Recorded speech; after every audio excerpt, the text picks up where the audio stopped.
আমি বলি একটা হাদিস শোনাই। আমরা তো দায়িত্ব পেলে অনেক খুশি হই।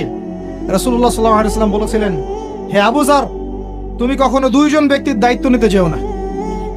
যদি দুইজন ব্যক্তির দায়িত্ব নাও, যেন তোমাকে ছুরিবিহীন জবাই করে ফেলা হয়েছে, কারণ প্রত্যেককে তার দায়িত্ব সম্পর্কে জিজ্ঞাসা করা হবে। আমরা তো খুশি হই। রাসূল সাল্লাল্লাহু আলাইহি ওয়াসাল্লাম বলেছেন, তোমরা কি জানো সবচেয়ে বড় মিসকিন কে? সবচেয়ে বড় মিসকিন কে? দরিদ্রকে? সাহাবীরা বলছেন, আমরা তো মনে করি যার কাছে অর্থ সম্পদ কম সেই বড় মিসকিন।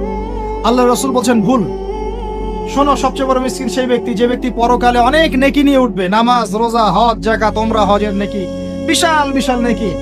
এরপরে সে দেখবে সামনে মানুষ দাঁড়িয়ে আছে, কারো গীবত করেছে, কাউকে তহমত দিয়েছে, কাউকে অপবাদ দিয়েছে, কারো টাকা চুরি করেছে, কাউকে অন্যায়ভাবে জুলুম করেছে, কাউকে পিটিয়েছে, কারো সম্পদ লুট করেছে ইত্যাদি।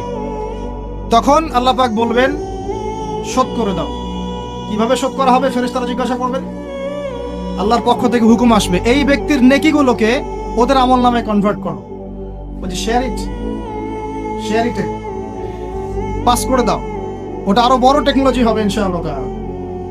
বলার সাথে সাথেই আপনার নেকি আমার নেকি দেখা যাবে চলে গেছে, নাউজুবিল্লাহ। এবার সব নেকি শেষ। এবার কি হবে?